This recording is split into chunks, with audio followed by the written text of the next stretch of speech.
बच्चों, how are you. कल था क्विज सर्कल्स पर 2 क्वेश्चंस थे, तो अभी मैं एक्सप्लेन करने वाली हूँ वो 2 questions. First question was in figure, this was the figure. बहुत ही इजी क्वेश्चन था, फिगर ही देखने में भयानक है, अदरवाइज तो बहुत इजी क्वेश्चन है। AB and BC of cyclic quadrilateral. Cyclic quadrilateral, हर एक वर्ड को बहुत आराम से ध्यान से पढ़ा करो कि क्या इंपॉर्टेंस है उस वर्ड की। साइक्लिक क्वाड्रिलेटरल है और हमें पता भी चल रहा है कि ABCD साइक्लिक है। क्यों? क्योंकि चारों के चारों जो हमारे वर्टिसेस हैं क्वाड्रिलेटरल के A, B, C और D, चारों के चारों सर्कल पे लाइक करते हैं। और अगर वो साइक्लिक है तो इसका मतलब उसके ऑपोजिट एंगल्स का सम 180 है ना। चलो आगे चलते हैं। ABCD are produced to meet at E। AB और CD E पर जाकर मिल रहे हैं एंड AD और AD और BC जाकर मिल रहे हैं F पर। ओके, इफ एंगल ADC 80 है, एंगल BEC 50 है, तो हमें क्या क्या निकालना है? BAD निकालना है और CFD और ये वाला बहुत ही इजी है ना। देखो अगर हम ध्यान से देखें ट्रायंगल AED में, इस ट्रायंगल में, किसी भी ट्रायंगल में अगर हमें 2 एंगल्स पता हो, तीसरा एंगल निकालना हो तो एंगल सम प्रॉपर्टी लगाते हैं ना। तो ट्रायंगल AED में हमें ये वाला एंगल भी पता है, ये वाला एंगल भी पता है, तो ये वाला एंगल निकाल लेते हैं बाय एंगल सम प्रॉपर्टी, है ना। Angle A plus angle ADE plus angle E is equal to 180 degree. ठीक है, एंगल A मेरे को निकालना है विच इज एंगल BAD, इसको हम लिख देते हैं एंगल BAD है ये, और ADE है हमारा 80 डिग्री और E है हमारा 50। ठीक है, it is equal to 180 degree. तो एंगल BAD क्या आ गया मेरा? 180 माइनस 130, क्योंकि 80 प्लस 50 क्या हो गया? 130, जो कि उधर जाके माइनस में चला गया, तो हमारा आ गया 50 डिग्री। तो एंगल BAD तो 50 डिग्री आ गया। दूसरा हमें निकालना था एंगल CFD, दैट मींस हमें ये वाला एंगल निकालना है। ये भी निकल जाएगा। कैसे निकलेगा? देखो हमारे पास ये वाला एंगल आ चुका है विच इज 50 डिग्री। हमारे पास ये वाला एंगल पता है, अगर ये वाला एंगल पता है तो मैं एंगल 1 निकाल सकती हूँ। कैसे? 80 डिग्री और एंगल 1 का सम 180 है। क्यों है? साइक्लिक क्वाड्रिलेटरल है ना। साइक्लिक क्वाड्रिलेटरल के 2 ऑपोजिट एंगल्स का सम 180 होता है, राइट। तो एंगल 1 क्या आ गया? 180 माइनस 80 विच इज 100। अब ध्यान से देखो ट्रायंगल ABF, ट्रायंगल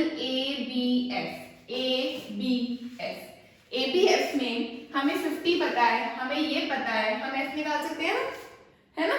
तो angle A plus angle 1 plus angle F is equal to 180 degree, angle sum property.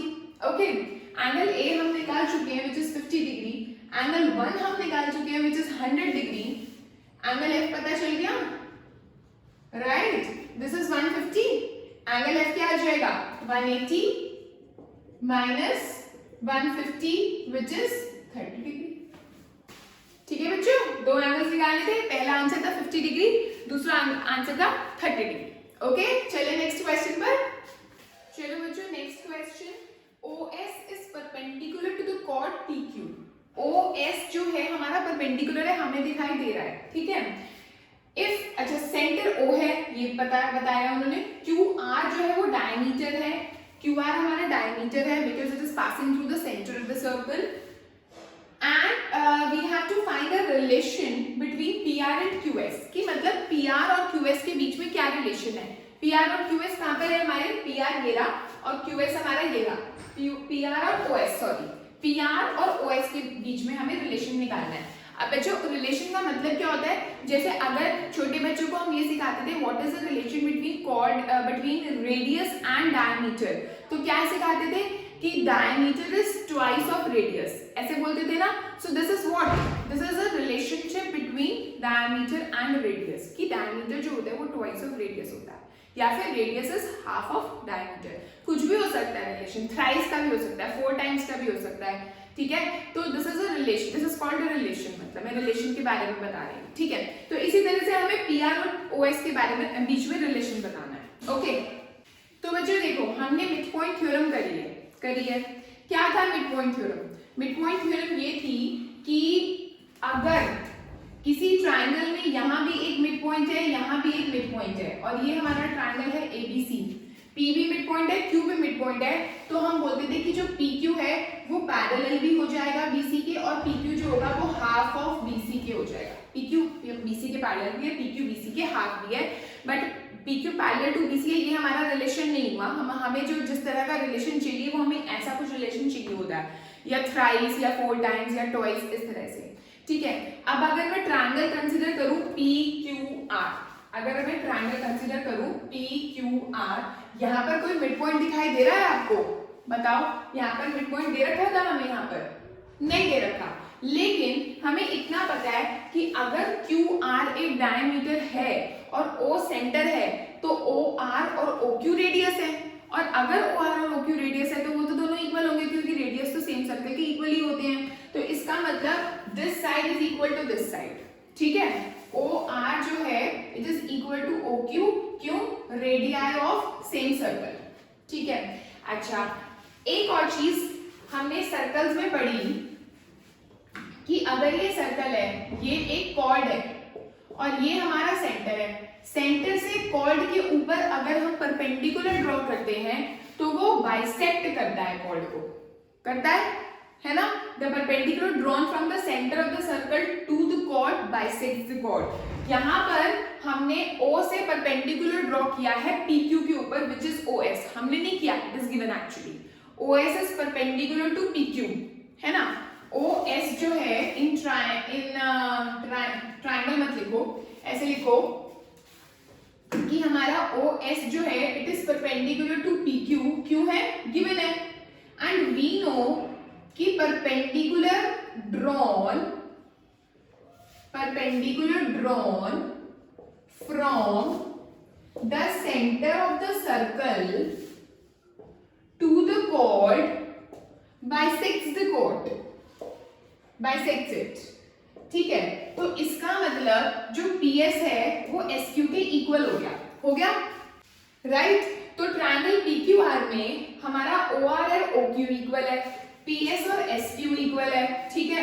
तो देयरफॉर O एंड S जो है वो दोनों मिड पॉइंट्स हो गए। किस किस के? O हो गया मिड पॉइंट RQ का और S हो गया मिड पॉइंट PQ का, रिस्पेक्टिवली।